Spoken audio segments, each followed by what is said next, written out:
Good morning, everyone. We are here. We are finally here. First NFL Sunday of the season. A full slate of games coming up, some interesting stuff happening. But obviously, the Seahawks are not taking their turn until tomorrow night. So we're going to get to watch mostly as impartial observers. And then tomorrow night we'll take our shot. So enjoy today. Watch whatever games appeal to you or do something else with your time. I don't know. Depends on how you digest football as an entertainment medium. And get ready for tomorrow because it's going to be fun. And realistically, our season is all downhill from tomorrow, whatever happens. Facing your former quarterback at home in the first game of the year, in his first game with a new team, that's big. And there's probably not going to be a bigger moment the rest of the year than that one. So, before I talk about the game, which I'll be doing tomorrow in the morning, let's go through this injury report. We got it yesterday.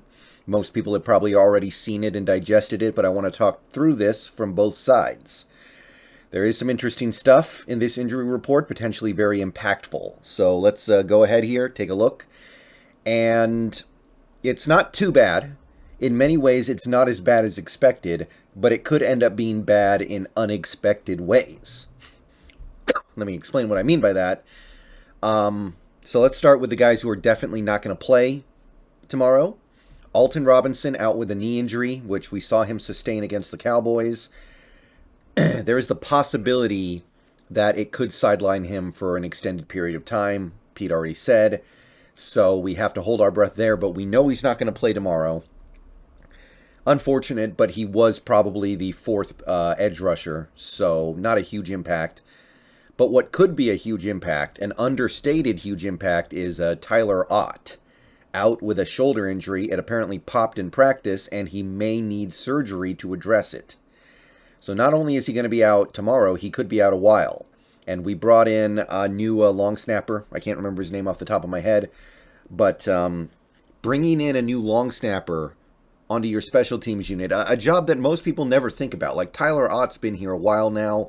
He never really messes up, to my recollection. He's generally a very good long snapper. So you don't really think about that stuff. But there are going to be plenty of opportunities for Tyler Ott's lack of ability to play tomorrow to impact this team in a negative way. So hopefully we can keep it clean on that front. Those are the two guys who are definitely not playing. Probably not playing would be Artie Burns. I'm not expecting him to play. He tried to play against the Cowboys in the preseason. It didn't really go well. He did not look right to me. So that tells me he's not right, period. And even though it's been a while since we played that Cowboys preseason game, I'm not getting the sense that he's going to go tomorrow. So Artie Burns, doubtful, likely out. That obviously impacts the cornerback room, which is already being tested a little bit right now, but it'll give a unique opportunity to some players. Questionable. Couple guys questionable. Damien Lewis and Ken Walker. And these two guys are interesting, right? Because a few days ago, maybe even a couple weeks ago, I would have assumed that there was just no way. There was no way these guys were going to be able to play on Monday night. But Damien Lewis, he's got a chance. Ken Walker, he didn't really practice all week. Not to say that he's been unable to do anything, but he's not practicing in terms of like football stuff, in terms of like actually getting hit. He's practicing running with the ball a little bit. Do you really want your running back of the future to go out there having had minimal practice over the last month in the first game of his career? Like, it seems to me like you're messing with stuff that doesn't need to be messed with if you put Ken Walker out there. So I would guess that Ken Walker doesn't play, but for the moment he's questionable. Damien Lewis, I kind of think the same thing. Maybe you'll see a scenario where he's active, but he doesn't start, and then he comes in if he needs to. But when you look at the severity of Damien Lewis's injury, the way it looked when it happened, and you also consider the fact that we do have the guard depth to deal with his absence for a little bit, I think it would be smart to hold him out. So, of the 5 guys you see listed in the questionable, doubtful, out categories, I don't think any of them are going to play, if I had to guess. And I don't think I really want any of them to play. It's just not necessary. We have the guard depth to handle losing Lewis. We have the running back depth to handle losing Walker. And Burns, he just doesn't look right now. So how's he going to help us by being out there? Not on the final injury report were Boye Mafe, so he is good to go. Sidney Jones, no designation, good to go. And Ryan Neal. So that does give us a little bit of leeway with missing Alton and missing Artie Burns, having those 3 guys back. So that's exciting, especially Sidney Jones, because the starters at cornerback going into this Broncos game, we don't totally know what they're going to do, but it seems like we're going to be starting Tariq Woolen, and that is, we don't know what we're going to get there. It's exciting, but it's also terrifying. And the other starter, it could be Michael Jackson, but that's a guy who has very little NFL experience. What if things go bad for one or maybe even both of them? You want to have a guy like a Sidney Jones ready to go in case they're just not up for the moment.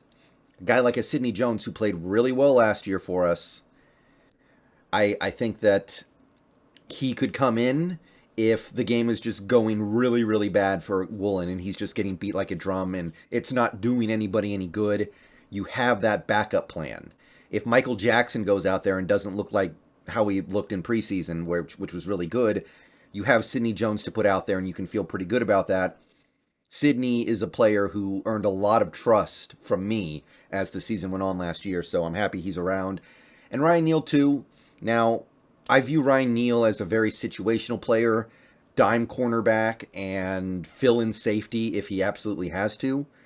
But he's a playmaker. He's done good things in this league before, and the fact that he's there is nice. So I wasn't expecting Ryan Neal to be back so soon, so that's good news.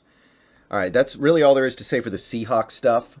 I do want to take a look at the Broncos injury report because there's actually some pretty impactful stuff here. So the one guy listed here who is probably a no-go is ILB Jewell. He was listed as doubtful after not practicing the last couple days. That's actually significant because looking at that Denver defense, I see a defense that you might be able to run the ball on a little bit. Now, they are going to have their other starting inside linebacker, Jonas Griffith. He was able to practice all week with an elbow injury. He's good to go. You can see him listed at the bottom here. But no ILB Jewell means you're going to be testing the inside linebacker depth even more. And that was already, to me, a weakness of their team. So if he can't go, then I think that further emphasizes the fact that you need to run the ball a lot and effectively against this Broncos team if you want to have a chance. They have 3 questionables: KJ Hamler, Billy Turner, Randy Gregory. And all 3 of those, kind of a big deal whether or not they're able to suit up, right? Billy Turner's the starting right tackle, and we know that they didn't sign Brandon Shell, so their depth at that position is not ideal. KJ Hamler is going to have a significant role this year because of the injury to, what's his name? Tim Patrick. And Randy Gregory was one of their big offseason signings. He's probably their best player in that front 7, so not having him is crushing for that pass rush. So there's a little bit going on here, right? Like, if they don't have Billy Turner, that's going to make life easier for our 2 pass rushers, Nwosu and Taylor, 2 guys that we are betting a good chunk of our season success on. Hey, with our secondary being in the state that it's in terms of cornerbacks, where we're kind of playing with fire, possibly playing a lot of rookies, guys like Kobe Bryant, guys like Tariq Woolen, and then a guy like Michael Jackson, who's not a rookie, but he's played very little in the NFL, and just generally not having a lot of surefire studs at that position, not having to deal with a guy like KJ Hamler, who I liked coming out of the draft. I know he hasn't done really anything in the NFL yet, or not much of anything, but I liked him, and I believe that with the Tim Patrick injury this year, there's an opportunity for him to become a pretty significant NFL player. That's going to help. And of course, Randy Gregory, I mean, come on. You look at that Denver front 7, and it's not that exciting outside of the edge rushers. Randy Gregory, Bradley Chubb, and Nick Bonito, who's a rookie, I I also have to wonder about Bradley Chubb. He's a guy who's been hot and cold his whole career, and I don't know how great he is at this point. So, as a number one pass rusher, as a number one edge defender, I don't know if you're that excited about having a guy like Chubb. But if you have Randy Gregory out there, a guy who I know the stats are not the greatest, but Randy Gregory's a very good, very, very capable all around player. Some people have compared him to Jadeveon Clowney, and I think that comparison is with merit. So if he's not out there, and I think he probably will be, he was able to practice in some capacity all week. I kind of expect all three questionable guys to play because they were able to practice in some capacity. But if he's not out there, that front seven is weak. That front seven is not good. So that opens up opportunities even more so to run the ball, keep Wilson off the field, and make something good happen tomorrow night. Make something magical happen. Send Wilson home with his tail between his legs a little bit, which I think most Seahawks fans are going to get up for that. Even if it doesn't mean anything in this season, which is unlikely to go anywhere great, Seahawks fans are still going to be excited about that, right? Most hyped game of the year for us, almost certainly. I don't think anything is going to change that. Finding a way to pull an upset, get a win, I mean, sign me up. So I think I can sign a lot of people up for that one. So if Randy Gregory can't play, or he plays and he's ineffective, that makes life easier for our rookie tackles. And it makes life easier for our game plan. I gotta believe. Run the ball, baby. All right. See you guys later. Have fun watching football today. Go Hawks. I'll probably stream tonight.